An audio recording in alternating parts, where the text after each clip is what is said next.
Airing on Asheville FM in Asheville, this is The Final Straw Radio, a weekly anarchist and anti-authoritarian broadcasts and podcast emanating out of occupied Chalagi land in southern Appalachia. We bring you voices and perspectives from projects and struggles all around the world, and you can find our archives, transcripts, ways to follow us and support us at thefinalstrawradio.noblogs.org. This week, we're sharing 3 segments. First up, you'll hear Yara speaking about Solidarity International, a new initiative to support prisoners and anti-repression work internationally, started by various anti-state groups networked together, including the A Fund, some anarchist Black Cross groups from around the world, and others. We're releasing this in the run-up to the 2025 Week of Solidarity with Anarchist Prisoners, or WASWAP, August 23rd through 30th. In which people are invited to gather, connect, and take action against borders and against prison walls. You can find more about Solidarity International at their website, solidarity.international. You can also find them on Mastodon, Blue Sky, and Instagram, linked in our show notes. And you can find the 2025 WASWAP Call for Solidarity on that site or linked in our show notes. Yara's voice has been re-recorded for anonymity. Then you'll hear 2 segments from recent episodes of Bad News, Angry Voices from Around the World, a monthly podcast in English from the International A-Radio Network. More audios like these, plus archives, can be found at a-radio-network.org. The first of these is from the Anarchist Assembly of Biobío, near so-called Concepción in Chile, from the June 25th episode of Bad News, featuring a chat with an art collective, Mesa 8, or Mesa 8, Table 8, where they discuss memory, art, and the military dictatorship that began in 1973. Following this, Ausbruch from Freiburg in the German territory spoke with Red Aid, or der Rote Hilfe, about their work and current challenges from its founding over 100 years ago by the German Communist Party, KPD, and its current iteration. Finally, you'll hear a segment from Sean Swain. You can check the show notes for a bunch of links. Hello, audience. My name is Yara. I come from Chumash territories of Turtle Island, and I'm just a person working on different anti-repression stuff and land defense stuff. Cool. Thanks for joining us. Joining us. Yeah. Yeah. Thanks for making an us. For being an us. My pleasure. So what is Solidarity International? What's the scope of the activities of that, and who participates in it? Solidarity International is basically a structure or federation of groups doing different anti-repression work. And it's basically a cauldron of people who wish to participate in order to facilitate more connection and communication between different anti-repression groups across the world. Right now, we're still in the process of doing a lot of connecting pieces, and we really want to connect to groups outside of North America and Europe, where most of our connection is now. Most of our activities are focused on organizing events, spreading and sharing information about cases in different areas, and trying to raise material support for comrades, as well as we're trying to build infrastructure with longevity that can weave a larger web of support and hopefully can build long-lasting relationships of mutual aid and solidarity. And our aim is to amplify the voices of anarchists who are facing repression on a broader level in order to get more comrades involved and to get more support for those who are affected. We also loosely facilitate the Week of Solidarity with Anarchist Prisoners that happens every year on August 23rd through the 30th. And the current groups that participate in Solidarity International are ABC Stockholm, the Anarchist Defence Fund, ABC Bristol, Solidarity Apothecary, Blue Ridge ABC, and ABC Belarus. Cool. That's really helpful. Thank you. So you mentioned doing support for anarchists facing repression or in prison. You named a bunch of ABC groups in there, like anarchist Black Cross groups, and mentioned that a lot of the support is going towards anarchist prisoners. Is the network, like the network doesn't have anarchy in the name, is it just made up of anarchist groups, and are you just supporting anarchist prisoners, or how does that work? What does that look like? Well, there's a lot of different groups in the network who are supporting different people. But for instance, if you look, there's a bunch of anarchist Black Cross groups involved, and they don't really adhere to a strict anarchist ideological position. Like the Anarchist Black Cross Federation supports prisoners of war as well, and have maybe a broader conception of prisoners of war. But the values and principles within Solidarity International itself are anarchistic and anti-authoritarian. So maybe all the people that we're supporting as a network have their principles and values, and we have our own shared principles and values. And so obviously we're not supporting any people who are cooperating with the state, and we carry anti-authoritarian and autonomous value sets. We believe in organizing ourselves to support those around us who are in need, and also comrades who are not around us and are in need. Are there any formal named networks that you're aware of that have acted in this manner in the past and that inspire Solidarity International? Well, we mentioned the Anarchist Black Cross. There's a lot of different things that come to mind. I guess I'll start with the Anarchist Defence Fund, which is an example. It's basically a collective fund for anarchists who are facing repression, and they can apply in order to receive financial support. And the decision-making around the cases is decentralized and made by people who donate to the fund directly. The fund has supported a lot of different people in different places in the world. So I think that kind of broad and expansive reach is influential, and the Defense Fund also participates in this network. That formation's been influential as well as, as we mentioned many times, the Anarchist Black Cross Federation, which has had different cooperation between chapters for a very long time now. But maybe like the intention with the Anarchist Black Cross is connecting specific different Anarchist Black Cross groups and that share the same organizational standards and principles. But even if you look at the history of the Anarchist Black Cross, you can see influence, for instance, at this supposed conference that took place in the early 1900s in London, where the anti-authoritarians gathered for talks and where this person, Vera Figner, met with anarchists, although she was a socialist revolutionary. She met with anarchists and they were discussing the political situation of prisoners in Russia. I think this was super influential for other groups who organized in their localities under the name at the time, which was the Anarchist Red Cross. And I think this kind of marked the creation of the Anarchist Black Cross internationally. I can't think off the top of my head of anything that was specifically connecting different anti-repression groups together in a more formalized structure, especially groups that were doing different kinds of work surrounding repression. For instance, you have the A Fund. Then you have people who are writing prisoners, or there's just a more broad scope maybe, or groups that are more focused on a specific kind of work than groups that have more of a broader conception of the struggle. But also, I don't want to get too caught up on influence from formalized groups necessarily, but more so just so you'll see different people in groups doing anti-repression work and care work. Like, for instance, all the families and comrades who support loved ones facing repression everywhere. Like in Chile, where people actually cook and bring food to their incarcerated loved ones. I guess what I'm trying to say is that what's influential is people caring for each other and extending empathy with shared aims against oppression and domination. And that's something that knows no borders. On the other hand, we are trying to be more direct and intentionally, emphasize trying to reach other anti-repression groups across the world. And I mentioned the International Week of Solidarity with Anarchist Prisoners. That is influential towards our increased solidification. And I think that's been helpful in creating more communication between groups doing anti-repression work. And then there is, as well, constant international anti-repression gatherings that have created long-lasting comradeships, which have also planted the many seeds that we are now watering.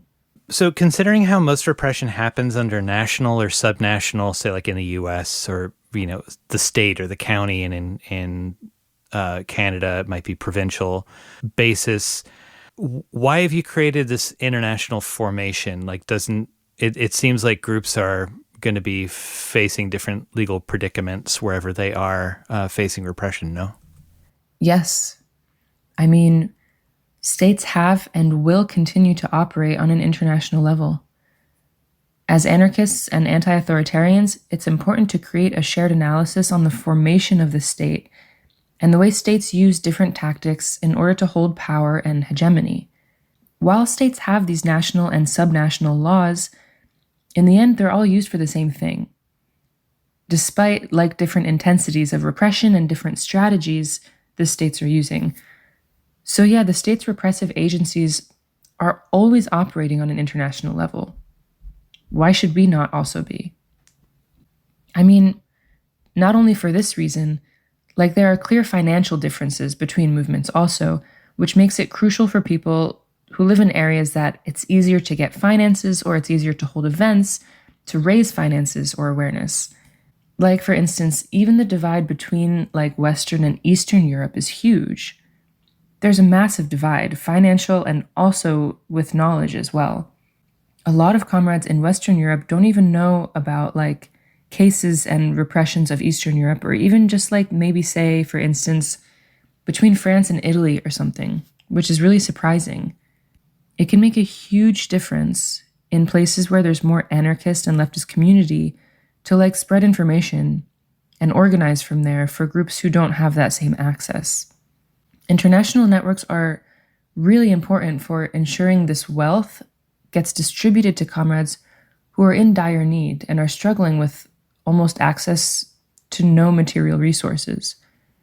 And it's important to make sure that we're getting these resources to the struggles that really need it.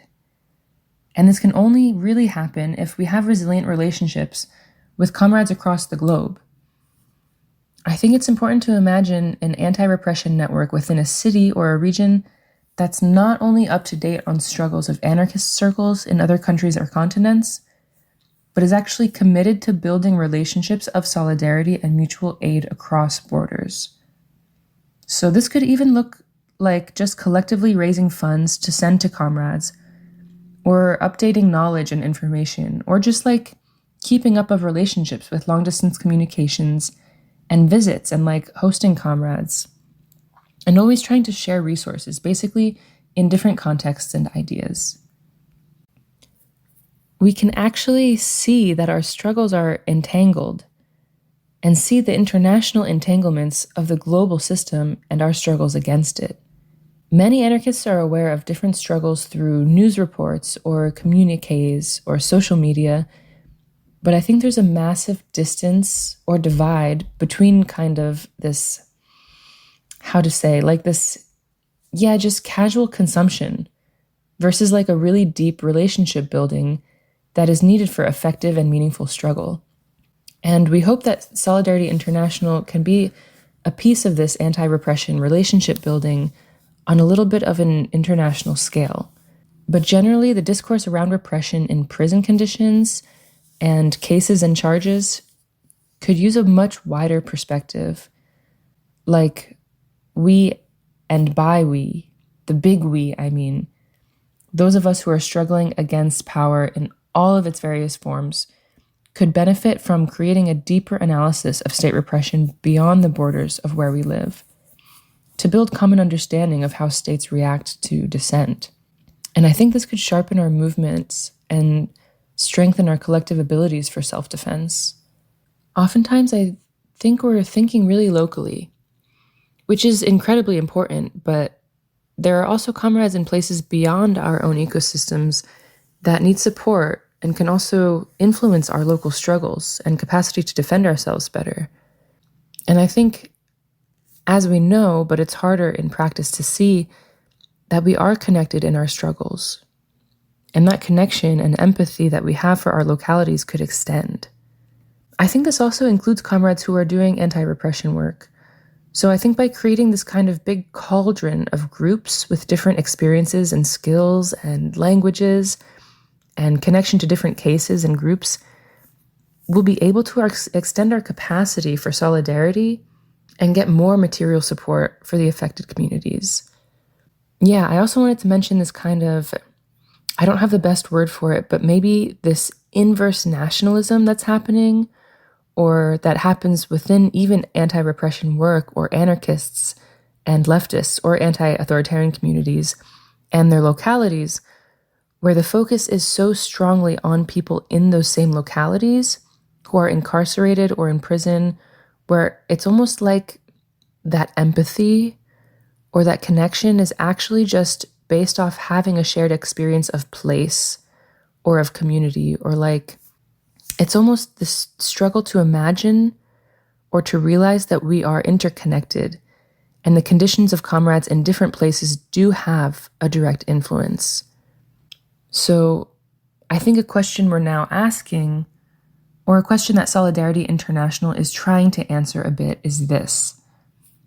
How can we bring the conditions of other comrades in places we've never been or who we don't know? How do we bring those conditions into our everyday life? Or how do we also be a part of those struggles? And I think it's important to challenge this struggle to see beyond what feels comfortable or known. This is the Final Straw Radio, and you're hearing our interview with Yara about Solidarity International. Yeah, I see from the prisoner support side of things, formations in the U.S., like since the escalated, like since October 7th, 2023, a lot of groups in the U.S., a lot of like radical abolitionist groups, not necessarily all anarchists, taking a lot of like, or increasing intention of studying prisoner situations, whether it be like publications from Samidun or from other formations about prisoners in Palestine and the sort of interweaving of the struggles and experiences of prisoners there with prisoners here as sort of a practice or an exercise of deepening our understanding of the repressive ties between the U.S. settler state and the Israeli settler state and repressed populations. I think that's interesting, and I could see how a formation like this could also contribute to that sort of how do we deepen and widen our knowledge of these things, and thus like our solidarity. How do we what is better at that than getting in direct communication with people that have experienced those conditions or are struggling against it in those places? Totally. And I really hope also that it's not just about the people doing the anti-repression support work, that it's also about the comrades who are in prison, the comrades who are facing repression and spreading their ideas and their knowledge, or that it's also about building this relationship to those who are affected as well. And I think in doing that and realizing that, then we can also kind of struggle against repression in a way that it tries to isolate us, and we can actually kind of amplify the ideas, amplify the struggle more or something. It sounded like in the first question you expressed this, but I just want a little clarification. Are you inviting other groups to join? What sort of groups are you inviting, and what would they benefit from being a part of this venture? Yeah, we are inviting groups to join. I think it could benefit from direct communication with other groups doing anti-repression work, helping spread more information and resources to help us better respond to state repression. I think also, as I was mentioning, this struggle for access to resources, material resources, and also care, and I think those who are struggling to find that could also benefit by being plugged into groups across different countries that have more access. And if groups also need or want to get information out, or they need translation help, or these kinds of things, I think this is a very positive aspect of the network.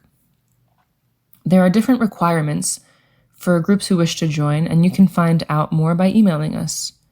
I'll say the email at the end of the interview, and then through emailing, you can also learn about these requirements that we have. Considering the cooperation among nation states, but also competition between them, how do you navigate the scope of this project and the impacts that it has on anti-repression projects acting in solidarity across borders? Like, I'm sure that this is bound to bring some negative attention from nation states. Like again, to bring up Samidun as an example in the U.S., which is not as far as I know, an anti-authoritarian structure, but I could be wrong. Doing prisoner solidarity and tying that to solidarity around the struggle for a free Palestine has led people affiliated with it in the U.S. to face repression, even though the prisoners that they're supporting aren't based in this country. Yeah, can you talk about what happens when we get the state's attention, even if it's not the state that we're talking about? In many ways, it's hard to say because obviously we're in the early phases of the project. It's hard to say, but it's not hard to imagine maybe. But also navigating the scope of the project can be difficult because everyone faces different conditions and repression is working differently everywhere. But for instance, comrades in more intensely repressive conditions might have a harder time with communicating or even being able to participate. For instance, I don't know, if comrades in Russia or Belarus or something want to be involved, it's more difficult. You have this history also where Russia, I think it was maybe a year or so, basically labeled the anarchist Black Cross as a terrorist formation. So this is kind of difficult to manage, but also I think having this international scope makes it more possible for us to carry each other through these conditions. And obviously there's the issue of technology and these heavily mediated communications, which are always an ongoing struggle, but we're doing what we can with it. So it's hard to say. I think it's a little bit difficult to say exactly the impacts that it will have on anti-repression projects, but I can say that I know at this point, I'm sure that a lot of us listening to this don't believe in the neutrality of the state. While it is a strength and it's a beautiful thing to be trying to operate on a larger scale, I think that, as you said, it can bring more attention. But I think being at that scale or being in connection to other groups will help us through that. And I think there's more benefit than there is a loss there or something. Are there any incarcerated comrades or are there challenging cases that you want to mention here during this chat that people might be able to learn more about on their own from the resources presented by Solidarity International? Yeah. I mean, first of all, big solidarity and warm greetings to all who are struggling in the face of state repression and everybody who's supporting friends and loved ones through state violence. I have some places and conditions and people to mention. I feel like it's also important to talk a little bit about conditions in different places to maybe tie or find links between the different situations. First of all, I would like to mention a comrade who not so long ago passed on, which was Roman Shvedov. And he was found dead in his cell 5 or so hours after his sentencing.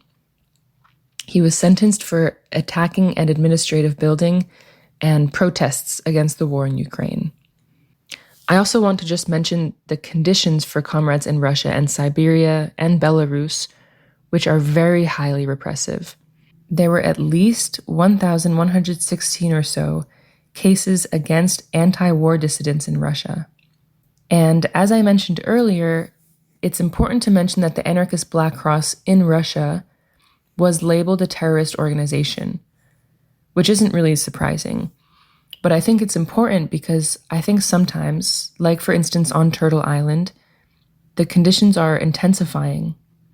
And we also hear narratives, or you hear people discussing it, but often it's very liberal, maybe more liberalizing aspects to it.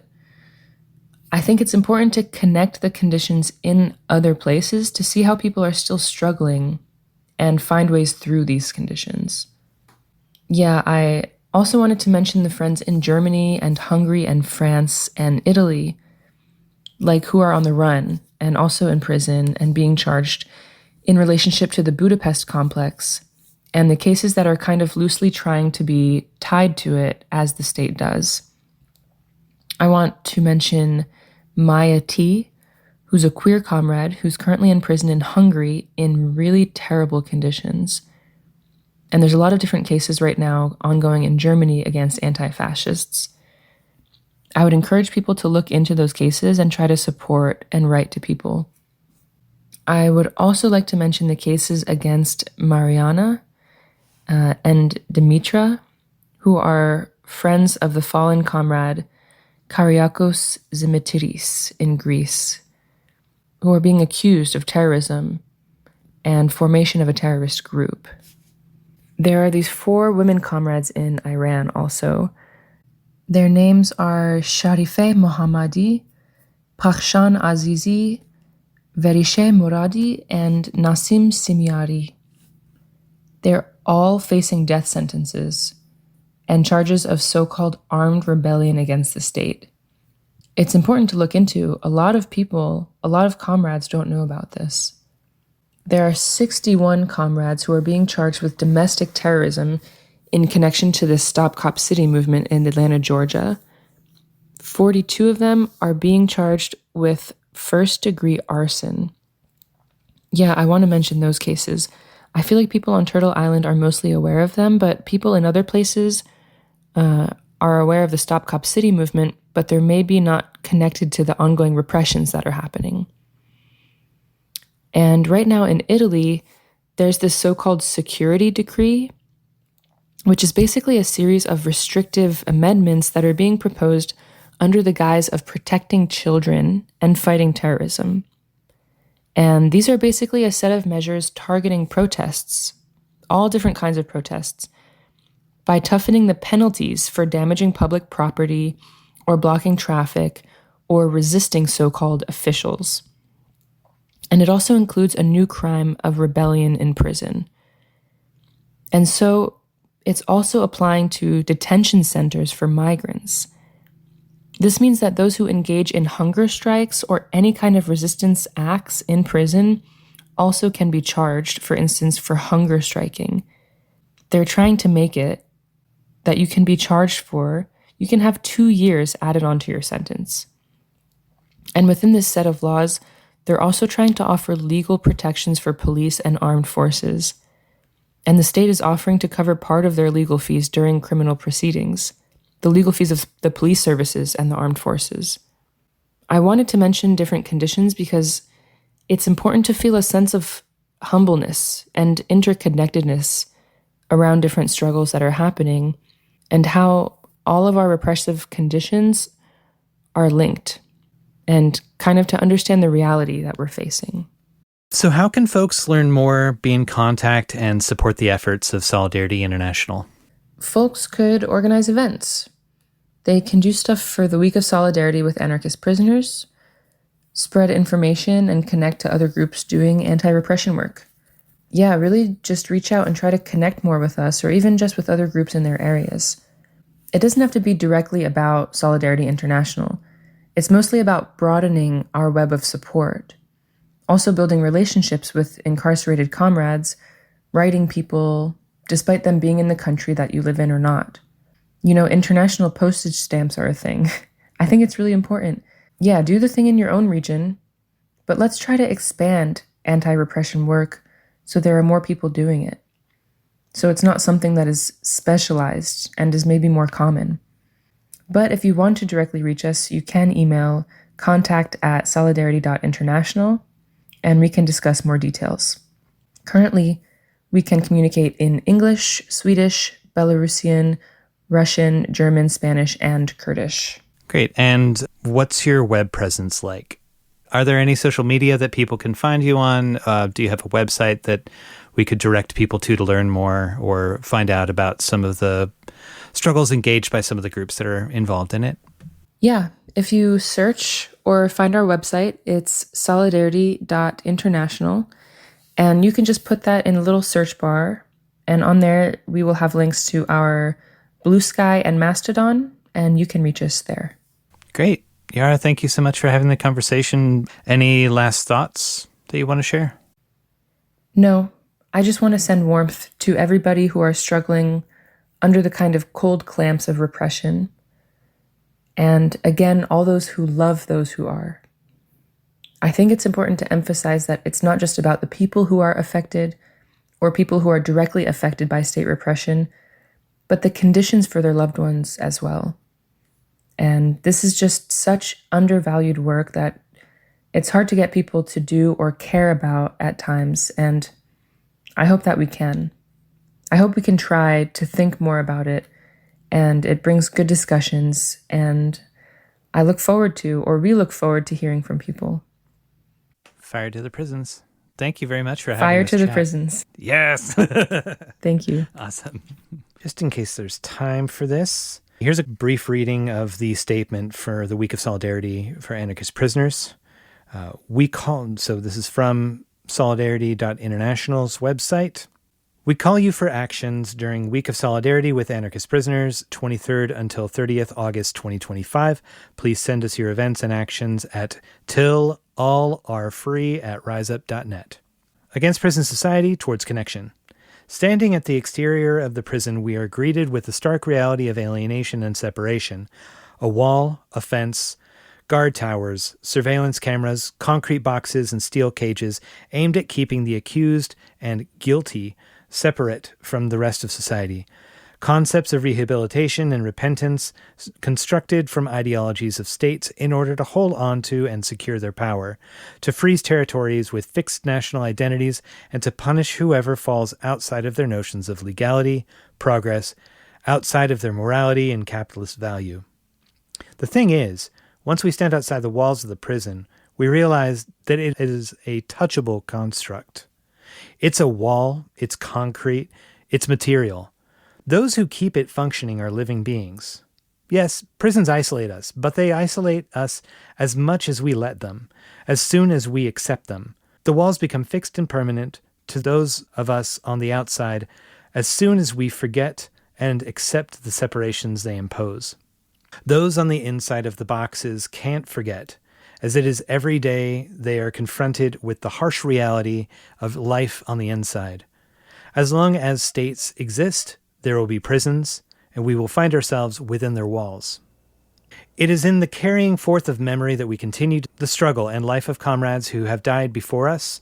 We carry the ideas and actions of those separated by cages and concrete, creating continuity and connection in the endless acts of resistance that make up a life in search of freedom. Prisons and the struggles that take place within their walls are a constant contribution to the collective memory of resistance.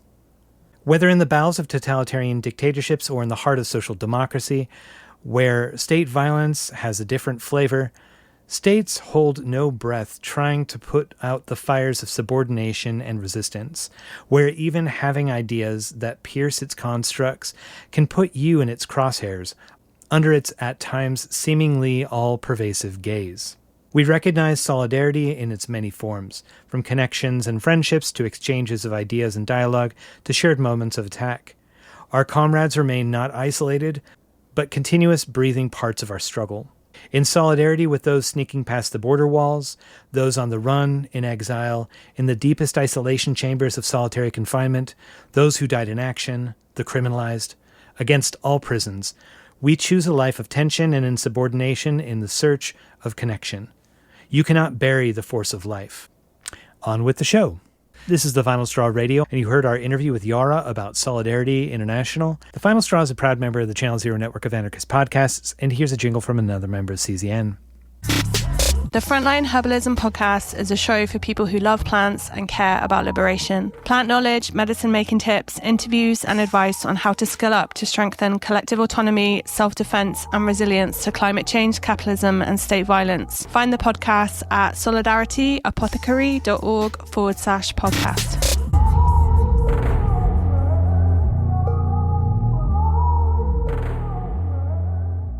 Next up are two segments from recent episodes of Bad News, the monthly English language podcast from the A Radio Network. Arts and Politics to Remember the Military Coup. Interview with Mesa 8. From the Biobío Anarchist Assembly, we are pleased to present our first report in English for Bad News. This is an excerpt of the interview we conducted with Mesa 8 about memory, art, and the military coup in Chile. Mesa 8 is an artistic collective and platform from the Biobío region, who told us about their great intervention 50 years, 50 actions, carried out during 2023 in different territories of the Biobío region, making the link between the struggles of the past generations and the struggles of the new generations.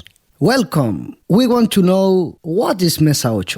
Mesa 8 is a collective of artists, probably one of the longest running collectives in the Biobío region. Mesa 8 is about 16 years old. It started in 2008 as an articulation between artists coming from the visual arts, mostly who had the concern of linking artistic practice with the collective and a link with the community. How did the idea of commemorating the 50th anniversary of military coup emerge from the artistic world? For the 50 years, we had been silent for a long time, and for the 50 years, it was like this.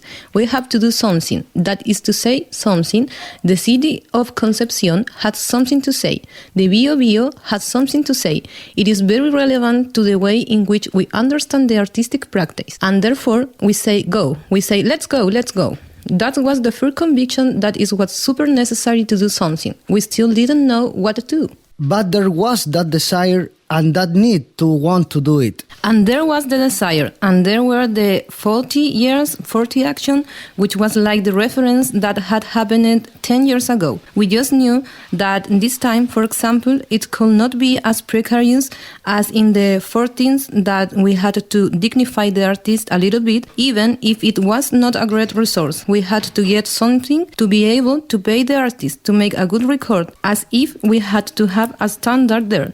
So we dedicate ourselves to achieving that minimum floor, and once we were able to consolidate that, we start to set up the curatorship, and we start with the tremendous meeting that took place at least every Monday. But one of the things that also did to us put focus on this, apart from this relationship between art and community that we had always been working on, was to first work on the From the Biobío, to understand that there was a story, a narrative that looked at this commemoration in a decentralized, delocalized way, also trying to the possibility of participating not only from Concepción, but also how we could include that other province in such a way that we could do the same exercise that one could do in somehow also manifest intention with the other centers. Tell us what some of the actions you did were like. There was an action that was by an artist named Carolina Opasso, and she was some time ago already working in Antuco, in the area of the Andes Mountains. She is a visual artist, a sound artist, and she works on the subject of water. So, of course, within the actions in which artists participated in the 50 years, there are also, let's say, those who come with a work process. So the action is framed in that process. And in this case, she had been working for some time with Antuco. So what we did, well, what Carolina really did, was the issue that concerned her water. And that was linked to the hydrological issue, the privatization of water, etc. Consequences of the dictatorship. Exactly. And what she did was to generate a path, a walk through the Lacha Park. And we arrived at a point where she installed hydrophones, which are microphones, to listen to the sound of water. And people were also invited to tell a story to the river. And did people from there, from the territory, participate? Yes, as I said, she had already been working with the communities, with Mapuche Pehuenche groups as well, who were there that day. So there was a walk, there was a conversation about the territory, and we ended the day with that action by the river. But we are interested precisely in the discussion of that escape that art can produce in this field of political discussion, the construction of a new society, the construction of a new knowledge, of a new perception of how we relate each other, and where art and the cultural exercise are the one that trigger that way in which we want to think about what we are. It is like utopia. We hope you enjoyed the interview. Soon we will have more reports from the Chilean regions. Salud y anarquía. Ni Dios, ni amo, ni partido, ni patrón. Abajo el patriarcado, arriba la anarquía. If you want to support The Final Straw Radio, you can subscribe to our podcast via various streaming platforms, follow, rate, and share our materials online, and learn more at tfsr.media. And if you'd like to fund our transcription work that allows for easier translation, more accessibility of content, and the zines that we produce for each interview, consider picking up some merch from us or making a one-time or recurring donation via PayPal, Stripe, Venmo, or LibrePay. Or joining our Patreon to access early release content and other goodies via the links that you can find at tfsr.media/support. Finally, if you'd like to hear us on your local radio station, visit tfsr.media/radio to find more info or reach out to us for some help. Thanks for listening. The Rote Hilfe is a big anti-repression organization in Germany. We, from Ausbruch, Freiburg, spoke to two activists of Rote Hilfe Freiburg about their daily anti-repression work and how the Rote Hilfe is structured in Germany. I'm sitting here with two persons from Rote Hilfe Freiburg. Maybe you can introduce yourself first. Hello, I'm David from the Rote Hilfe here based local chapter in Freiburg. And I'm Zora. Hello. Good to have you. First of all, can you tell a bit what is the Rote Hilfe and what is it there for? Yes, sure. So the Rote Hilfe, or Red Aid translated, is a cross-factional anti-repression organization based mainly in Germany, but we speak about this a little bit later on maybe. We support people who face state repression because of their political engagement. This includes a big variety of leftist, anti-fascist, feminist, environmental and other emancipatory movements. Our work is based on solidarity, so we don't ask what someone is accused of. It's just if someone is targeted for standing up against injustice, they deserve support in our opinion. And how did it come that the Rote Hilfe was founded? What's the origin or history of it? It actually has a pretty long history for more than 100 years already. It all started in the 1920s when the huge international communist movement started to support prisoners. So people who were striking, being workers, anti-fascist and communist, get into prison. They supported the prisoners and also their families. The movement, like the organization, was destroyed by the Nazis, and there only survived some grassroots little groups, but they were not organized in a bigger picture anymore. And it all came back in the 1970s in West Germany when the leftist movement was facing a huge repression again. And there the Rote Hilfe became present again. So you look back on quite a history, and how does now your daily work today look like? How are you organized these days? I come to this question, but first maybe one thing, because last year, 2024, we became 100 years old, basically. So, and for this event, we also look deeper in the history of Rote Hilfe. So, if anybody's interested in like 100 years of anti-repression work, one could go to the website and look up brochures, or even we have a movie as well, and also a exhibition with lots of information, how we found it, how it got destroyed, and how it built up again. Yes. So just this little information. So now for your question, the usual work and how we organized. So we are organized as a decentralized network with local groups all across Germany, maybe a little bit in Switzerland and a little bit in Austria as well. So these groups work autonomously for themselves, but we all share common values and practices. And also the exchange is very important between these groups. So there are regular coordinations, meetings on federal level. And between regional groups, but also nationwide working groups. So it's quite complex, and we try to see each other actually very often. To ensure coherence and mutual support across the whole country, basically. So we are also in digital contact, basically, and there's a big base of knowledge, basically, as well, so where we can exchange. So here in Freiburg, our daily work includes, for example, legal support, helping with costs for lawyers and fines, and being there for the people emotionally, as far as we can, and mainly politically, during court cases or also imprisonment. And we also run workshops, write legal guides, and help activists also prepare for possible repression.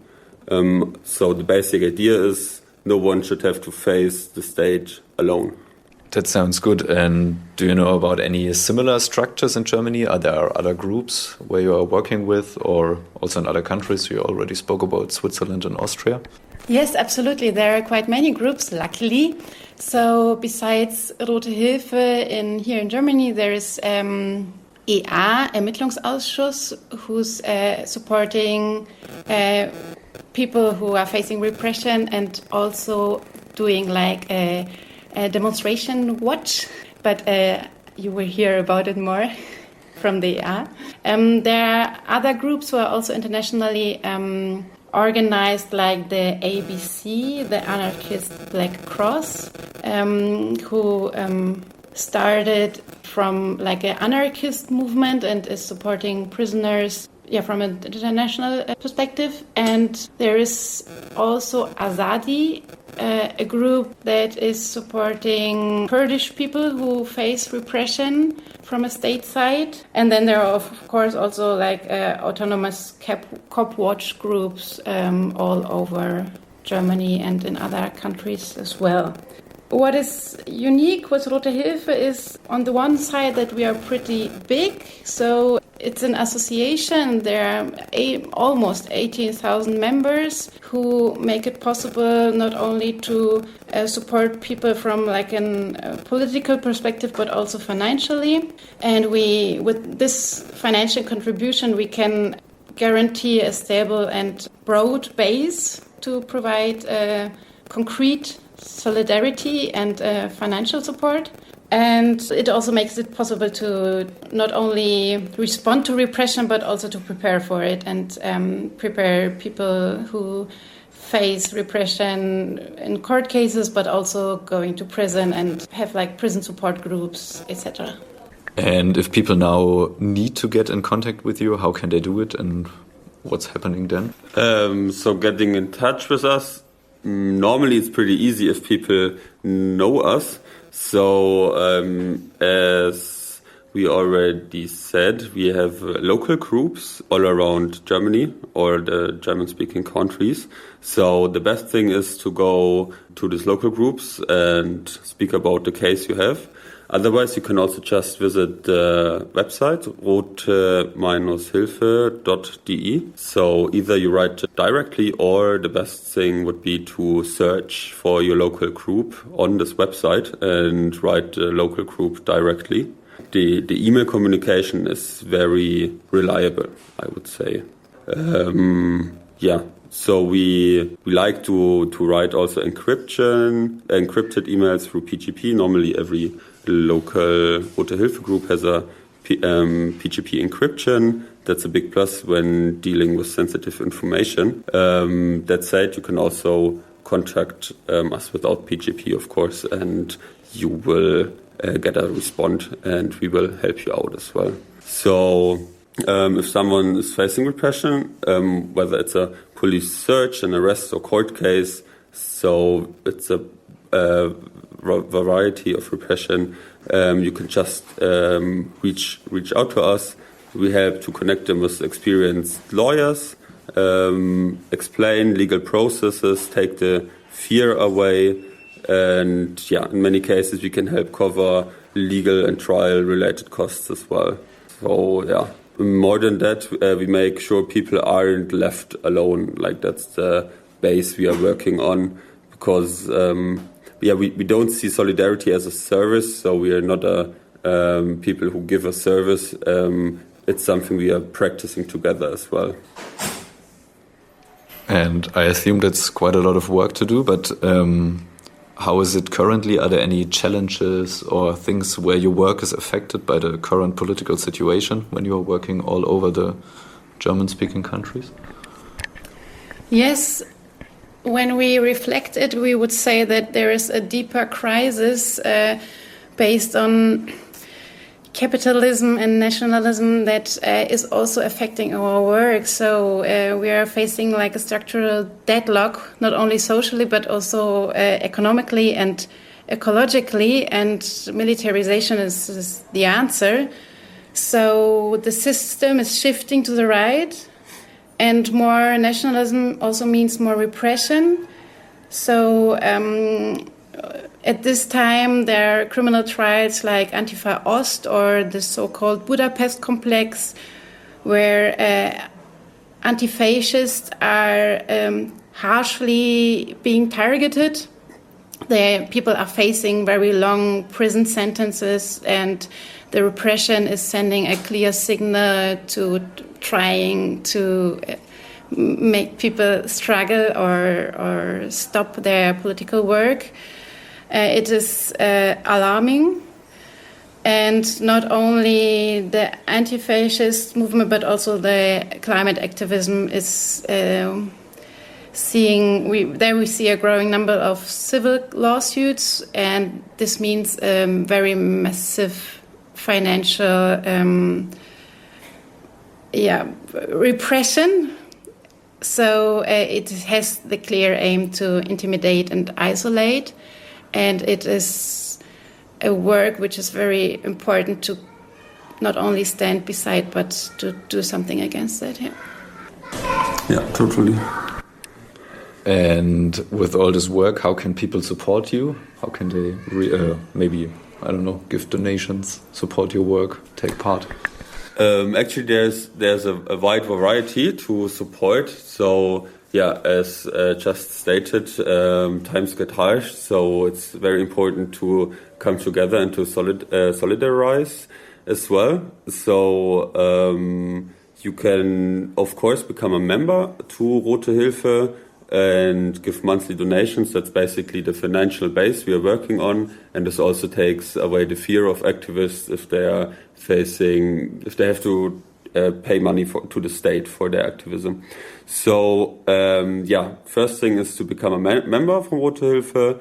You can also support like one-time donations as well. We are always collecting money for current cases, basically. As stated, Antifa Ost, for example, all this costs a lot of money. Or the climate activists, they're the civil right lawsuits as well. That's kind of another way of repression from the private sector. This also costs a lot of money, like let's say 45,000 euros for a block of some refineries or something. So also one-time donations, super nice. Or of course getting active as well, maybe in the local Rote Hilfe group. There's a lot of work. Basically, we could also do more, go into prevention.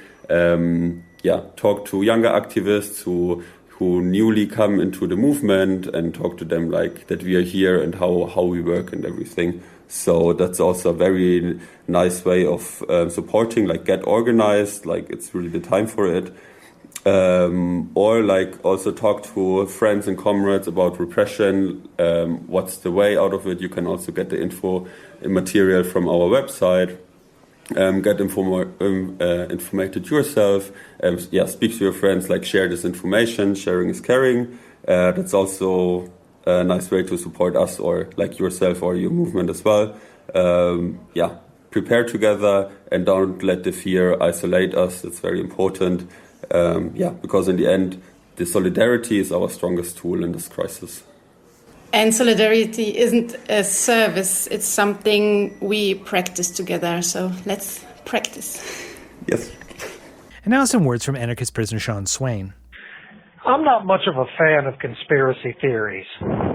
I find conspiracy theories pretty boring. Quite a while back, I had a neighbor in the cell next to me who daily listened to alt-right radio jock Dan Bongino. And this guy continually tried to get me to buy into the QAnon conspiracies. I couldn't even entertain that QAnon nonsense. Still can't. And you can puke out all the facts and data points you want. All of that is irrelevant to me. And here's why. Conspiracy theories are all premised upon a kind of thinking that oversimplifies human behavior and relationships.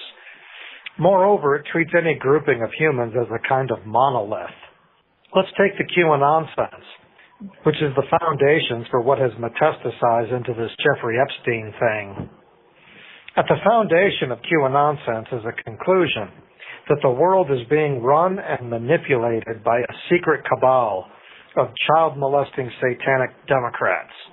These child-molesting satanic Democrats have managed to spread their minions everywhere, creating a shadowy deep state that manipulates media and government for their own myopic interests. So, first, without looking at anything else, let's look at the group we are supposed to hate and suspect. First, they're child molesters. I don't know anyone who openly supports child molesters, so that's probably a good hateable characteristic to attribute to folks you want everyone to hate. Second, they're Satan worshippers. That's clearly a small minority without many vocal advocates. Third, they're Democrats. Democrats make up about 40% of Americans registered to vote. So if you want to point at a group of people to hate, you can point at Democrats, and roughly 60% of the electorate doesn't feel affinity for them. I could just as easily develop my own QAnon sense and start with the recipe of child-molesting satanic Republicans, or child-molesting satanic bankers, or any other grouping that has power that the rest of us don't have, and I can say, look, child-molesting satanic fill-in-the-blanks. And we'd all hate them. Nobody cheers for child-molesting satanic anythings. But QAnon sense didn't point at anybody. They pointed at Democrats. And so, the theory, if we buy in, gets us to look at powerful Democrats, Bill Clinton, Al Gore, Hillary Clinton, whoever.